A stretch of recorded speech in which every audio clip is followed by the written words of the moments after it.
Si papa sih. Si papa. Si papa sih. Si papa. Apa tuh dia kata Raju?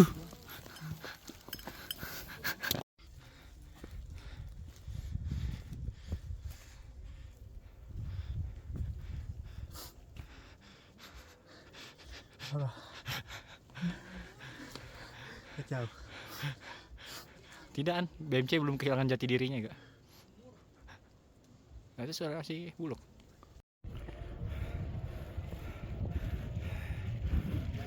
Berdua doang kita nih.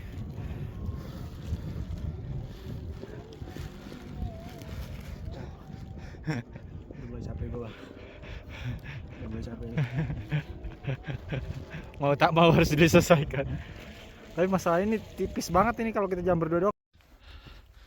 Ini cuma kelihatan lu doang sumpah karena kabut. Ya, sponsor utama ini liatin dong. Cosmed jadinya sponsor utama. Ini kabut ya, jadi yang kelihatan nih Cosmed dong nih. Sumpah ini kabut banget ini, padahal senternya udah terang. Sedang mencari lokasi tenda. Wah, yuk. Lihat pantatnya basah dia sampai cepirit guys.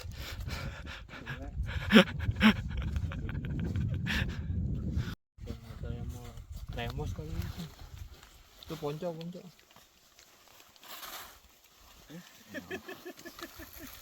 pedes yang lu pegang Bing. Pedes. Yang bulat-bulat ini. Pedes.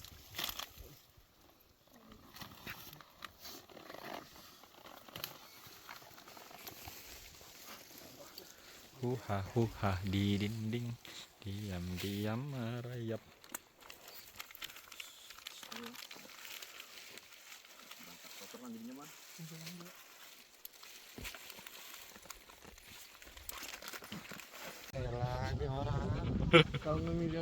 Halo guys, kita sedang di perahu. Ya, ini dia seorang pemula, mungkin bekerja di ibu kota, daerah metropolitan, dan biasa saja bekerja tapi tidak kaya, pemain game tapi biasa saja. Ya, kita sebut dia pemula men. Ini dia kesehariannya, bekerja 9x5 setiap hari di kantor, memakai kemeja. Kita bakar dulu.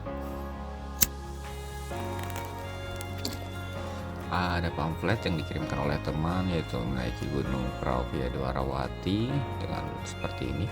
450.000, sudah transportasi, maksi, logistik, dan alat kelompok serta P3 Cup. Dan itu ada ketualit dan kolitnya mungkin.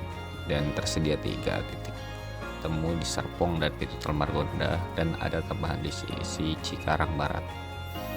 Ya, ini adalah cerita tentang seorang yang biasa saja dan menaiki, cerita tentang mendaki gunung bersama komunitas yang cukup suportif. Terlalu keras, mari kita turunkan sedikit. Ya, ini dia suasana stasiun Bogor sebelum ke Pondok Cina, di mana titik temu kedua untuk bus yang akan dinaiki. Sangat ramai, kereta Bogor sangat ramai dibandingkan kereta KRL Serpong yang biasa dinaiki. Sangat ramai. Mungkin di bagian di dalam saya skip karena dada ketemu kubu sulit sekali untuk melakukan dokumentasi. Ini dari real experience saya, dari real first expression saya menaiki kereta Bogor. Anjir, Pondok Cina ramai kok. Bagi penumpang yang akan naik tujuan Bogor. Langsung ke arah Margonda, dan ini dia suasana di depan Margonda, tepatnya di dekat Erafon, di mana titik meeting point kedua bertemu. Nah, ini dia bis kami, bis ukuran 35 yang disediakan oleh ketua BMC. Perjalanan dimulai sekitar jam 10 menuju pintu Cikarang Barat. Ya, dan ini rest area pertama kurang lebih sekitar jam 1 atau jam 2, saya agak lupa juga. Untuk yang mau ngeres, mau buang air kecil, yang mau sholat dulu mungkin. Nah, ini dia Uping, tukang sampah kami nantinya. Dia tahu tempat di mana musola berada. tapi dia lebih memilih untuk merokok tepatnya.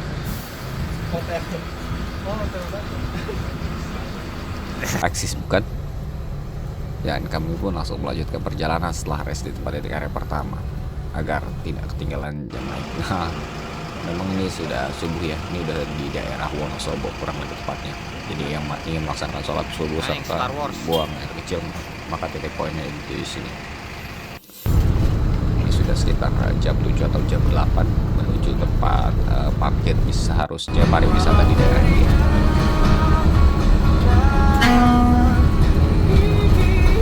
Ini ketua lead kami.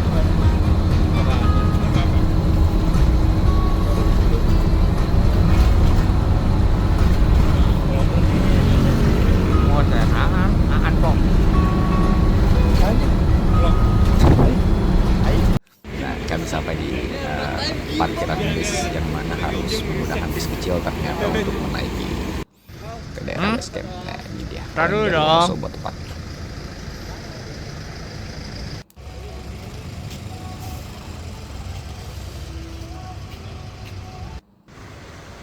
Nah, bis-bis besar harus diganti dengan bis-bis kecil daerah sini untuk menaiki ke daerah pariwisatanya. Jadi kami menyewa satu bis kecil lagi dan terbagi menjadi dua. Kurang lebih sekitar 800 sampai 900 ribu untuk menyewa satu transportasi ini. Yang pasti udah diakomodir oleh Aan ketua BMC kami. Oh ya lagi pelantikan kali. Cukup indah bukan pemandangan untuk menuju kaki gunungnya. Bintang ada bintang dua. Kami Ada disambut dengan acara hajatan. Foto lah apa video nanti kan bisa diedit iya. di mata-matanya dan hidupin.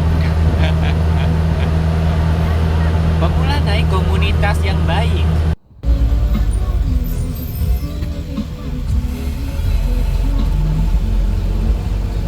Kurang lebih menuju kaki gunung sekitar memakan waktu sekitar 2 jam ya karena macet ada acara tersebut dan lain-lain. Kami berangkat dari tempat parkir shuttle bus dari sekitar jam 10 dan sampai di kaki gunung atau base camp sekitar jam 12 setengah 12 kami sampai sana. Dan kiri kanan sudah disuguhkan dengan pemandangan kaki gunung yang sangat menakjubkan. Desember gue mau dikontrak di hotel.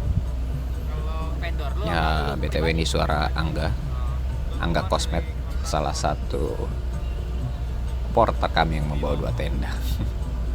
Buat maintenance satu hotel. Dan kami sampai di kaki gunung sebelum menuju base camp karena shuttle bus tidak bisa naik. Kami harus berhenti di sini berjalan sekitar 800 meter, 400 sampai 800 meter. Nah, ini dia pemandangannya. Kita disuguhkan dengan perkebunan milik warga. Oh ya, rombongan ini sekitar 33 orang lebih tepatnya. Dan enaknya naik bersama BMC, perbekalan dibagi rata jadi tidak berat sebelah.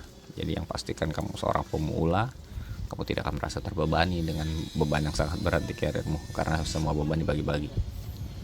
Nah, ini dia base camp Dwarawati. Nah, ini sekilas pemandangan tentang base camp Dwarawati. Ada warung jika kalian ingin mengisi perut sebelum naik. Nah, ini trek pendakian gunung via Dwarawati. Cukup landai. Ya, sepertinya. Di base camp ini disediakan fasilitas seperti musola dan itu area kantor simaksinya untuk registrasi pendakian.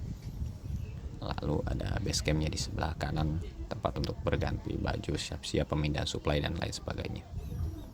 Dan juga disediakan 4 toilet pria dan 4 toilet wanita. Dan inilah peraturan pendakian Gunung Via Dwarawati. Ya, untuk yang ingin baca lebih jelas bisa di pause aja ya, karena ini akan memakan waktu sangat panjang. Dilarang membakar hutan. Tenang Pak, nggak ada yang juga nekat membakar hutan. Nggak ada yang prewed di rombongan kami Pak, tenang. Dan sudah disambut hujan. Pendakian dari base camp menuju pos 1 awal-awal sudah diterpa hujan. Ya, vegetasinya lumayan rapat ya, terus dia pohon dan tumbuhan kebun pada umumnya. Dan kabut sudah terlihat saat kami mendaki dari base camp menuju pos 1. Nah, di angka kosmet. Gelar nesting. Berjalan sebelum ini.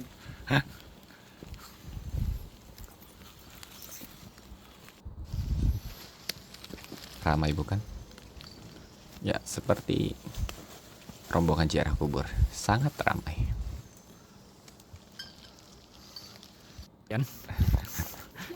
Si papa sih. Kita lihat Si Papa. apel durian. Pasti si papa sih.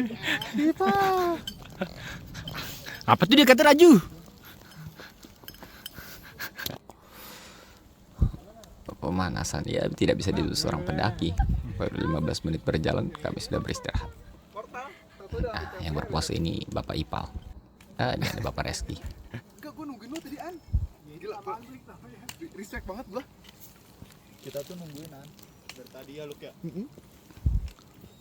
Ya saya paling belakang. Setelah beristirahat sekitar 15 menit. 5-15 menit kami berjalan kembali. Mamat. Konten kreator gue game. Gak ada gue naik gunung. Isi Mas. Iya, monggo Mas. Hati-hati Mas, di atas gunung Mas. Ya. Hai. Ya, kamera sudah terlihat blur karena ya hujan yang menerpa. Kebetulan karena cover kameranya menggunakan casing, jadi air masuk ke dalam sehingga blur juga. Oke Bang. Kenapa? Enggak lah. Enggak ada sinyal gua. Live YouTube mah. Di area menuju pos 1 sudah disajikan dengan sebelah kiri jurang jika kalian melewati Dwarawati. Nah, ini dia kabutnya. Lumayan indah untuk ukuran daki yang pertama ya, seperti lembah pada umumnya terlihat kabut karena turun hujan juga. Areanya pendakian ini treknya tanah sehingga cukup licin saat hujan. Namun sepadan dengan pemandangan yang diberikan.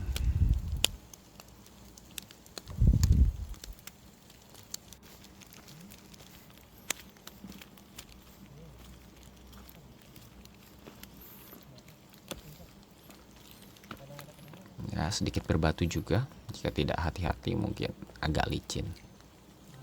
Basah. Dan ini di area Bakarin pasar. ini korek. Tidak ada shelter atau perlindungan seperti gunung pada umumnya, namun cukup landai untuk beristirahat sejenak. Namun karena hujan kami langsung melanjutkan Makin deras lagi perjalanan. yuk. Tutupin rokok lu pakai tangan. Ini dia Dio. Mereka membakar rokok karena curah hujan saat dingin. Mungkin sugesti pikiran menjadi lebih hangat. Dan ini Bapak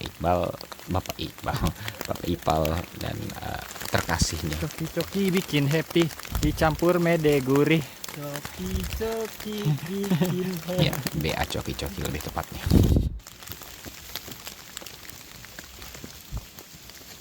Intensitas hujan semakin Buset. deras, trek makin licin ditambah akar pohon yang mulai muncul di tengah-tengah trek, yang harus meningkatkan tingkat kewaspadaan juga jika menaiki via Dwarawati.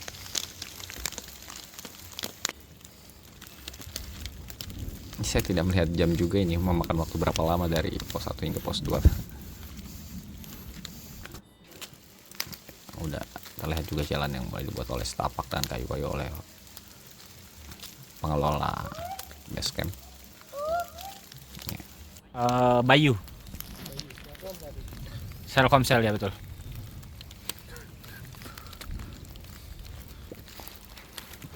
Bayu, Tri, Smartfriend, gue bawa semua.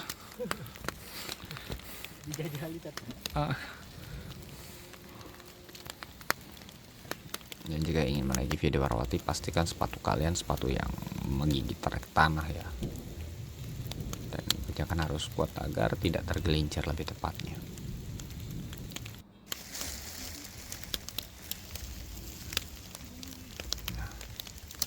Hujan tak kunjung berhenti juga, jadi lumayan dingin.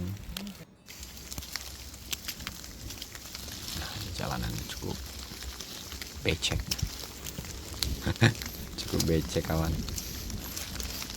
Mohon maaf, ini saya bukan pendaki ya, jadi napasnya sedikit boros di sini.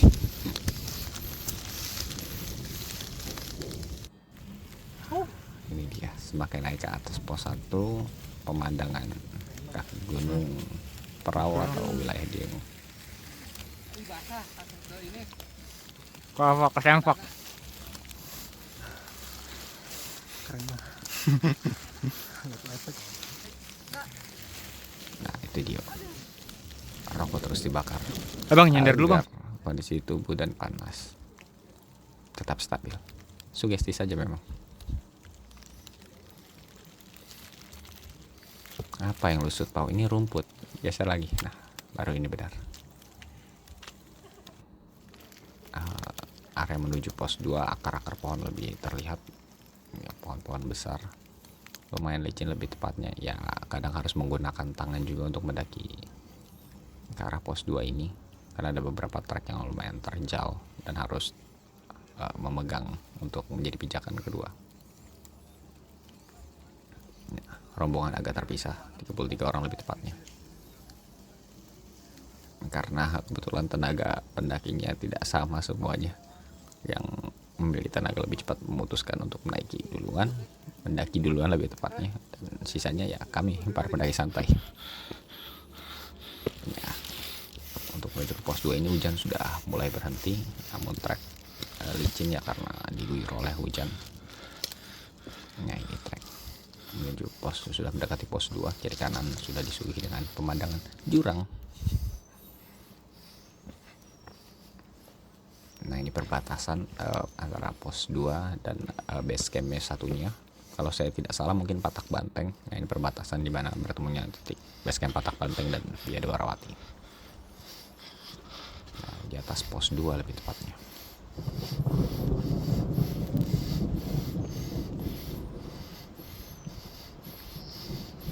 Nah ini dia titik 0 km perbatasan antara dua wilayah. Lupa lebih tepatnya daerah apa. Mungkin yang punya pengetahuan lebih bisa menjelaskan. Nah ini dia pos 2. Udah. Dokumentasi. Enggak. Kalau saya yang dokumentasi mah nggak bakal diedit sama saya. Ya ini tujuannya adalah untuk video dokumentasi ya, namun agak serampangan ya karena pemula men berada di tengah-tengah untuk semuanya, tidak ahli dalam berbagai hal, semuanya dijajal.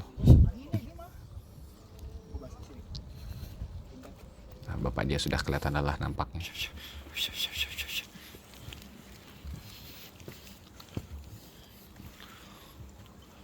Ya jalur dari pos 2 menuju pos 3 sudah mulai rapat dan licin juga di sini. Nona betul saja licin. Pak Dio memilih coki-coki setelah garpitnya habis. Terlihat sangat lelah. Foto. Sekedap. Dan ini buluk. Seperti perkenalan ya video ini ya. Angin sudah lumayan kencang walaupun hujan mulai berhenti, jadi cuaca makin dingin juga ya antara pos 2 ke pos 3 ini. Ya, jika kalian dengan BMC kalian tidak usah khawatir membawa pasangan karena akan disweeper oleh para pendaki-pendaki BMC yang sangat baik hati. Di balik keuntungan benefitnya dia dengan biaya yang 450.000 sangat minim, sudah transportasi, makan, kalian di sweeper, bawa pasangan dengan tenang. Pokoknya untunglah dengan BMC karena mereka tujuan dan filosofinya adalah naik barang tanpa mengambil keuntungan. Jadi rekomendasi banget untuk kalian pendaki-pendaki pemula yang ingin mendaki tapi ingin cari budget yang murah juga. Tinggal sampai base camp kaki gunung, tinggal naik aja pokoknya. Nah ini di Akar Cinta, area setelah pos 2 menuju pos 3. Akar-akar pohon sudah mulai terlihat. Ya, mungkin disebut akar cinta jika kalian terjatuh kalian akan mencium akar-akar ini.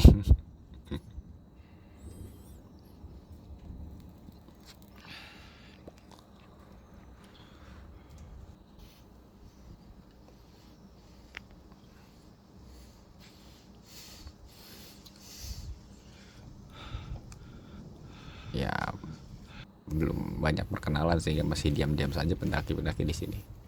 Karena saya sendiri pun belum banyak kenal orang di sini.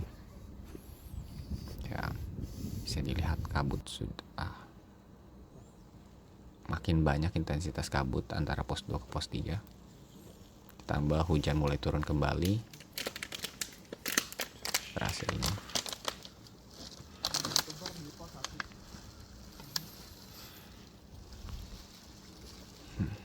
kami milih untuk istirahat kembali. Nah, dari antara pos 2 pos 3 ini kalian akan menuju trek yang kiri kanannya seperti jurang seperti ini. Kiri kanan disuguhkan kabut jika kalian naik di cuaca yang mungkin hujan, mungkin kabut akan turun seperti ini. Kiri kanannya jurang, jadi harus lebih aware juga karena ada notisnya tadi di depan. Hati-hati kiri kanan jurang. Ya kalau nggak bisa baca saya jelaskan di sini biar kalian ngerti. Sesama pemula harus saling memberi peringatan. Wah, indah bukan? Indah asal kalian tidak terperosok. Jangan sampai. Harus lebih fokus di area trek ini ya karena angin dan hujan ya lebih tepat. Pamflet apa itu? Saya tidak tahu, ada yang kampanye di atas gunungnya.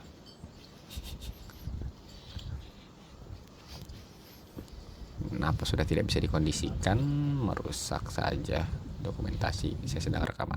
Puncak, ya puncak, tulisan puncak. Jika ada tulisan seperti itu jangan percaya, itu masih jauh untuk ukuran pendaki pemula. Yang mungkin jika pendaki asli naik bisa sekitar setengah jam. Ya saya bisa makan waktu 1 jam.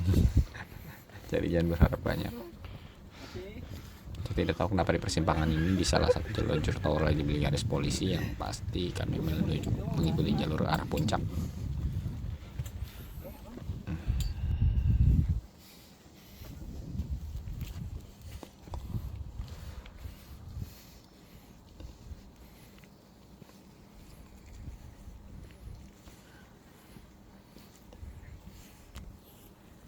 Vegetasi pohon-pohon besar sudah mulai tipis dan waktu sudah menunjukkan setengah 6. Oh ya, kami naik ke trek ini sekitar pukul jam 3 ya. Jadi sudah 2 jam setengah perjalanan dari base camp hingga pos 2 menuju pos 3 ini. Setengah 6 masih cukup terang karena mungkin dataran tinggi ya. Dan areanya juga semakin sempit untuk mendaki ke pos 3 ini. Ya.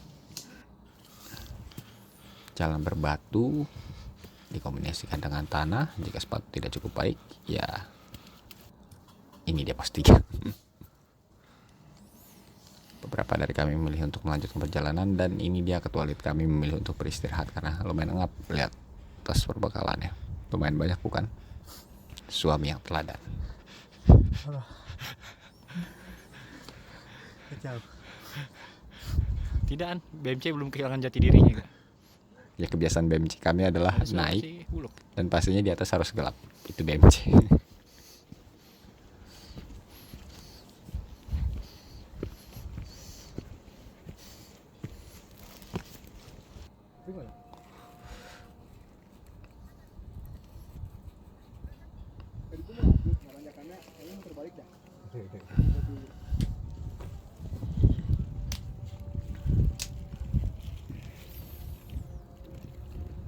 Jalur masih sama, kiri kanan jurang. Oh ya, ini dia Bang Mai, teman Aan.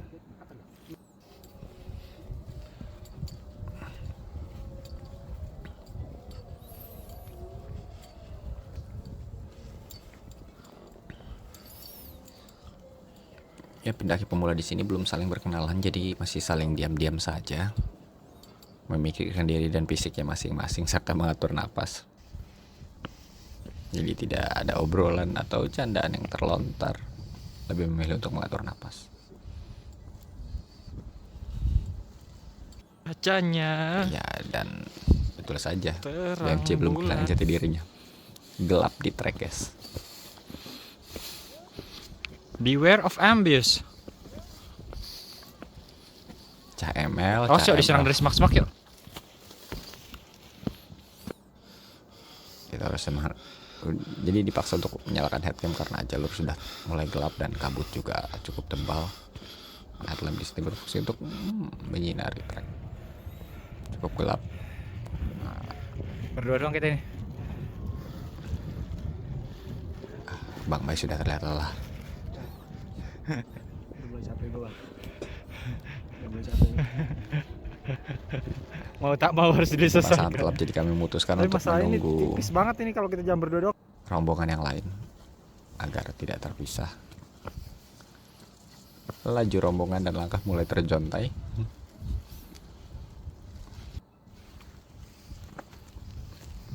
Apa terjuntai? Terjuntai.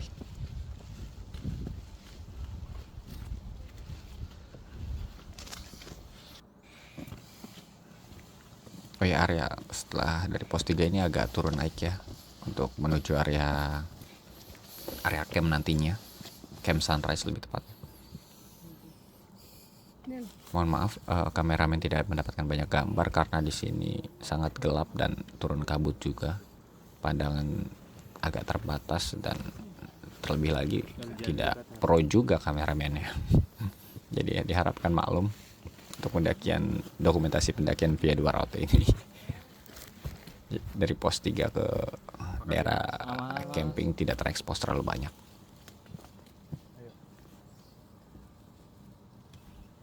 Nanti saya minta seduhin kopi aja mas. Canda mas.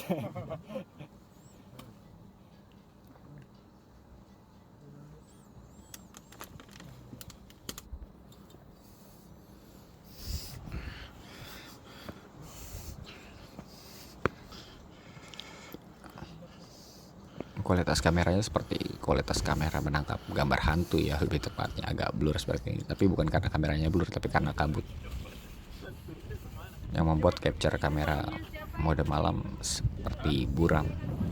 Nah ini di area puncak, orang memilih untuk berfoto walaupun malam, dan rombongan kami tidak peduli, lebih memilih untuk sampai ke area camp dan istirahat.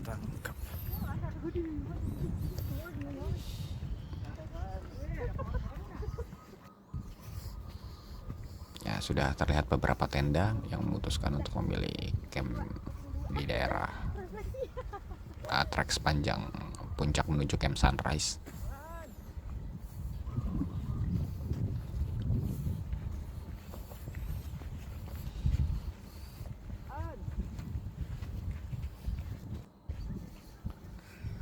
Sudah terlihat plang untuk area camp Telaga Wurung, dan ini perbatasannya sunrise camp.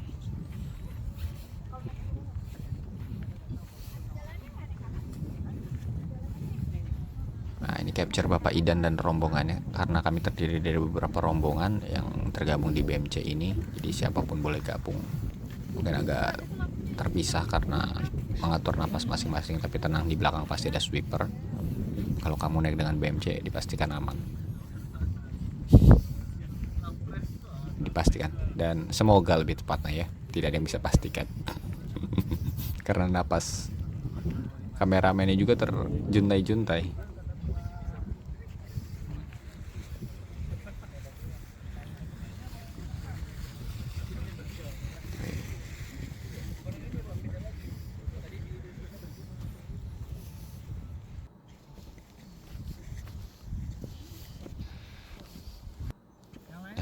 Iya, Di sini itu 4 orang kan? kameramen tidak sadar, resolusi berubah. Ini cuma kelihatan lu doang, sumpah, karena kabut. Sponsor utama ini liatin dong. Cosmed jadinya sponsor utama. Ini kabut ya, jadi yang kelihatan nih Cosmed doang nih. Sumpah ini kabut banget ini, padahal senternya udah terang. Sedang mencari lokasi tenda. Wah, yuk. Lihat pantatnya basah, dia sampai cepirit guys.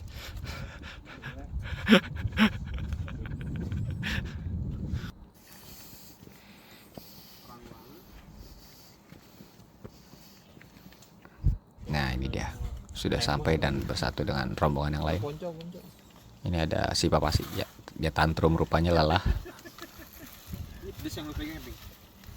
Pedes. Yang bulat-bulat ini. Ini Ping, bukti lu lelah nih Ping. Tantrum kayak bocil. Ya nama hantu durian kami menggila Uping. Diam-diam merayap. Nah itu tas oren hantu durian kami. Lihat carrier-nya sangat besar bukan? Ya sangat bisa diharapkan di gunung. Jadi buat para ukti-ukti yang mencari pasangan suami untuk diajak mendaki bareng, bisalah calling Bang Uping ini. sangat bisa diandalkan lebih tepatnya untuk membawa beban-beban kalian. Gue terangin ya. Nah, dan kami sampai di area camp ini sekitar jam 7. Hai. Kami mulai Di mana? masak-masak untuk Lituan Oh, ya. event Milan. Kenapa tiba-tiba langsung pagi aja ya? Karena mungkin kami terlalu sibuk dalam merecord, memasak dan segala macam, mendirikan tenda, jadi memakan waktu banyak karena Komuk gue semua dong. Lah emang gue mau nyari kamu muka lu. yang kontrol cuaca pada malam itu sampai -3 derajat untuk yang mengontrol cuaca, jadi mungkin tidak terrecord lebih. Ya, mohon maaf. Jadi kami review dari base camp sampai puncak saja. Untuk area makan tidak begitu saya review, mohon maaf karena kekurangannya video. Dan setelah pagi datang, subuh lebih tepatnya, kami mencari spot untuk melihat sunrise yang katanya perahu terkenal dengan sunrise-nya yang sangat bagus. Anjing ini tahu. Memang sedikit kasar bocah Citayam ini. Ayo, Ping, ayo. Tapi percayalah, hati Uping walaupun kasar, dia sangat baik. Ayo ukti.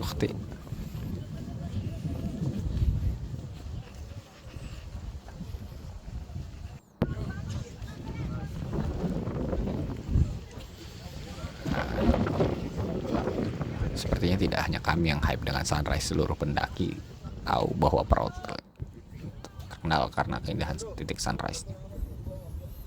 Ya, ini diamu sebagai suami yang sangat ladan juga, membidik foto untuk istrinya. Semoga pahalamu banyak, maksud.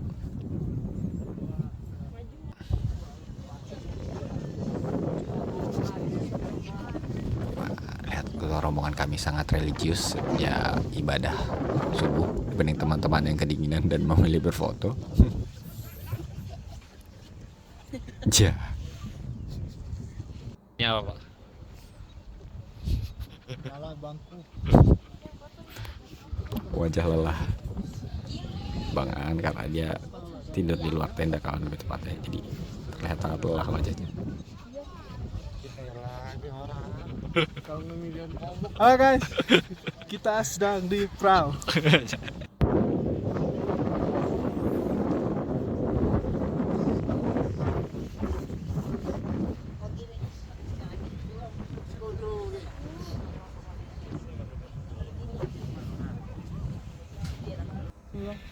Kirim salam. Maksud lu kirim. Kita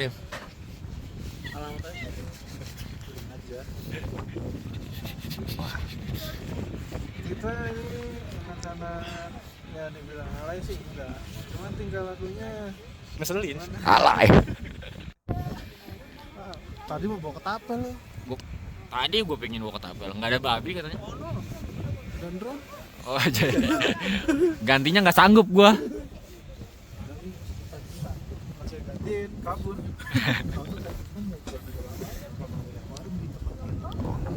Iya nggak ada warung ya. Sunrise-nya sangat indah. Bah, aku berhasil.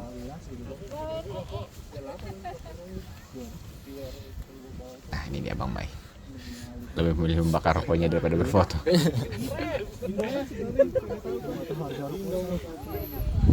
gak tahu harga satu orangnya. Kemarin dulu berapa ya, masih ada buat nggak? Depan kamera fotoin orang. Ye. Repil. Dan setelah berfoto matahari agak terik, kami mulai masak-masak untuk mengisi perut kami sebelum memutuskan turun nanti di siangnya. Jadi BMC menyediakan pisang goreng, roti bakar, sayur gado-gado lebih tepatnya, dan beberapa butir telur sebagai lauknya. Yang memutuskan untuk kopi, Indomie, lain-lain juga disediakan restingan untuk memasak di area ini. Ini sekilas cuplikan kami saat memasak pagi-pagi. Mohon maaf yang malam tidak terekam karena kami kedinginan juga dan memilih memprioritaskan tubuh kami terlebih dahulu. Nah, dan tiba-tiba sudah pulang saja. Mohon maaf, dokumentasinya tidak terlalu banyak saat pagi dan malam. Ya, terima kasih kepada kru-kru yang bertugas. Alhamdulillah sudah selesai. Yaitu ada Bang Agung, ada Bang Bejo, kalau saya tidak salah ya. Nah, ini credit list untuk yang tidak ada julukannya, mohon maaf karena berarti kita belum terlalu dekat, saya tidak berani juga memberikan julukan. Ini ada Bang Uping dan Aldi yang tidak terpisahkan oleh waktu, rombongan Bang Niko yang saya nggak kenal juga semuanya. Bang Niko juga saya tahu nama aja. Bacot Paul. Video. Saya tidak tahu yang merekam ini siapa, tapi terima kasih karena jadi muncul di kredit.